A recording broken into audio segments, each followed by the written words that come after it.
আজ আমি আপনাদের সাথে শেয়ার করব পালক চিকেনের রেসিপি। তো মার্কেটে এখন পালং শাক তো অ্যাভেলেবেল আছে, তো এই রেসিপিটা বানিয়ে ট্রাই করতে পারেন। তো দেখুন, আমি কড়াইয়ে সর্ষের তেল দিয়েছি। তো আর এদিকে আমি কিছু গরম মশলা নিয়েছি, দুটো লবঙ্গ, এলাচ, দারচিনি আর একটুখানি জয়িত্রী নিয়েছি। ওটাকে আমি পাউডার বানিয়ে নেবো। এদিকে তেল গরম হয়ে গেলে আমি এখন দিচ্ছি চপ করে রাখা পেঁয়াজ। তো পেঁয়াজ কুচিগুলো দিয়ে হালকা নাড়াচাড়া করে নেবো 1 মিনিটের জন্য। তো যারা আমার চ্যানেলে প্রথম এসেছেন তারা চ্যানেলটি অবশ্যই সাবস্ক্রাইব করবেন, আর ভিডিও ভালো লাগলে অবশ্যই লাইক করবেন।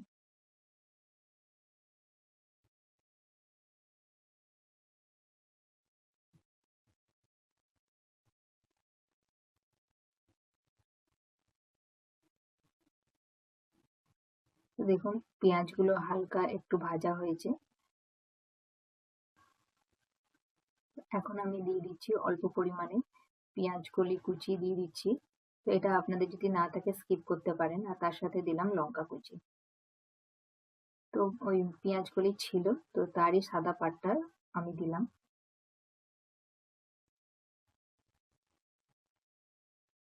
নাড়াচাড়া করে হালকা একটু ভেজে নেব।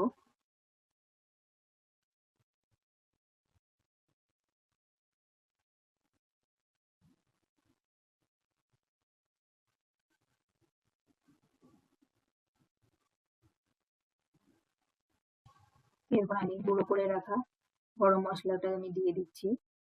আপনারা চাইলে একদম মিহি পাউডারও বানিয়ে নিতে পারেন, বা এইভাবে হামানদিস্তাতে করে নিতে পারেন। তো এটা তেলের মধ্যে দিলে কিন্তু খুব ভালো ফ্লেভারটা গরম মশলার আসবে।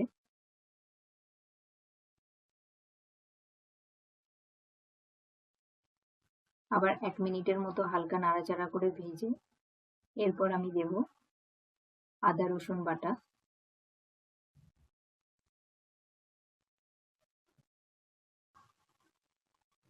আদা রসুন বাটা দিয়ে ভালোভাবে মিক্স করে এরপর ভেজে নেব।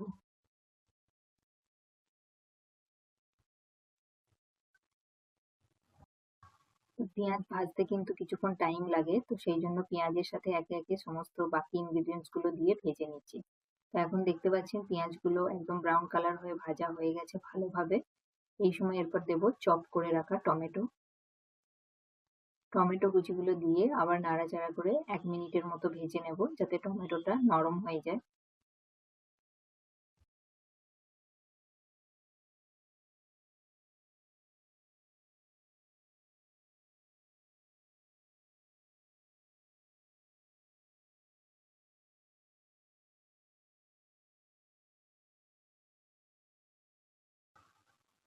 তো 1 মিনিট বাদে দেখুন টমেটো গুলো নরম হয়ে গেছে। এই সময় আমরা এখন চিকেন পিসগুলোকে দিয়ে দেব। তো চিকেন পিসগুলো দিয়ে নাড়াচাড়া করে 2 মিনিটের মতো আমরা ভেজে নেব।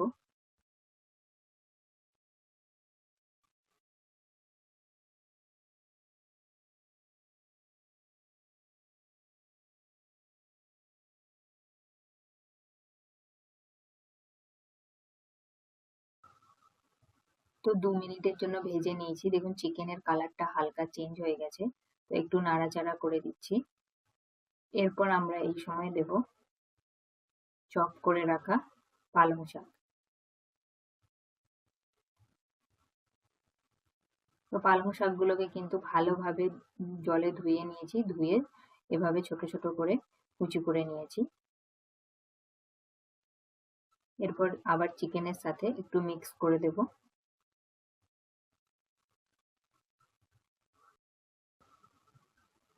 মিক্স করে এবার 2 মিনিটের জন্য ঢাকা দিয়ে দেবো, যাতে পালং শাক থেকে জলটা বের হয়। 2 মিনিট বাদে আমি ঢাকনাটা খুলছি। দেখতে পাচ্ছেন পালং শাক থেকে কিন্তু জল রিলিজ হয়েছে। এখনো নুন দেওয়া হয়নি, নুন দিলে আরো একটু জল বের হবে।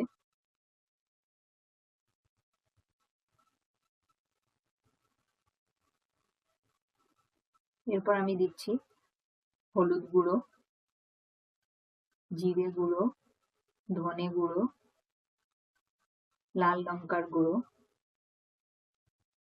বা সমস্ত কিছু দিয়ে ভালোভাবে মিক্স করে দিচ্ছি।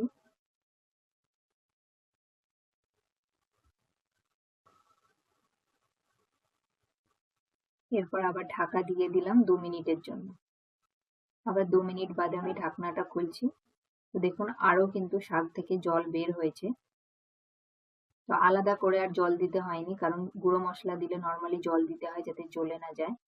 তো ভালোভাবে কষানোর পর এরপর আমি পরিমাণ মতন জল দিয়ে দেব, যাতে চিকেনটা সেদ্ধ হয়। এটা খুব বেশি পাতলা হবে না, তো একটু গ্রেভি টাইপের হবে, সেই পরিমাণ অনুযায়ী জল দিলাম।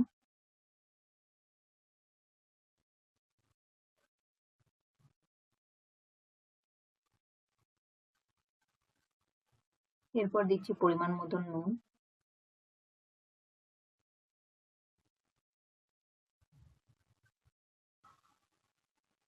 নুন দিয়ে ভালোভাবে মিক্স করে দেবো। মিক্স করে ঢাকা দিয়ে 15 মিনিটের জন্য কুক করব। ঢাকা দিয়ে দিলাম। এরপর 15 মিনিট বাদে ঢাকনাটা ওপেন করছি। এখন কিন্তু মাংস থেকে তেল ছেড়ে দিয়েছে, তার মানে ভালোভাবে কিন্তু গ্রেভিটা প্রিপেয়ার হয়ে গেছে আর চিকেনও ভালোভাবে সেদ্ধ হয়ে গেছে। এই সময় লাস্টে আমি দিচ্ছি কাসুরি মেথি, আর তার সাথে দিলাম ধনেপাতা কুচি, দিয়ে আবার ভালোভাবে মিক্স করে এরপর আবার ঢাকা দিয়ে 2 মিনিটের জন্য রেখে দেব, যাতে ধনেপাতা আর মেথির ফ্লেভারটা চিকেনের মধ্যে ইনফিউজ হয়। 2 মিনিট বাদে এরপর ঢাকনাটা খুলছি।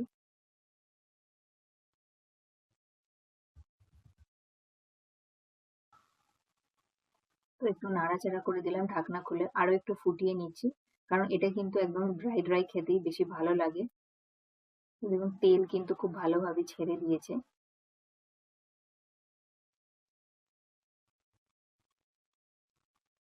এরপর গ্যাসের ফ্লেমটা অফ করে দিচ্ছি। তো ফ্লেম অফ করে ঢাকা দিয়ে 5 মিনিটের জন্য স্ট্যান্ডিং টাইমে রাখবো। তো 5 মিনিট বাদে ঢাকনাটা ওপেন করছি। তো দেখতে পাচ্ছেন খুব সহজেই পালাক চিকেন কিন্তু একদম রেডি হয়ে গেছে। এভাবে কিন্তু রেস্টুরেন্ট স্টাইল পালাক চিকেন বাড়িতে খুব সহজেই বানাতে পারবেন। আর এটা রুটি, পরোটা বা তন্দুরি রুটি, নান এসবের সাথে কিন্তু খেতে পারেন, খুবই ভালো লাগবে। এখন বাজারে খুবই পালং শাক অ্যাভেলেবেল আছে, আপনারা এই রেসিপিটা বাড়িতে বানিয়ে অবশ্যই ট্রাই করবেন আর আমাকে কমেন্ট করে জানাবেন যে কিরকম লাগলো। আমার চ্যানেলে নতুন এসে থাকলে চ্যানেলটি অবশ্যই সাবস্ক্রাইব করবেন, রেসিপি ভালো লাগলে লাইক করবেন।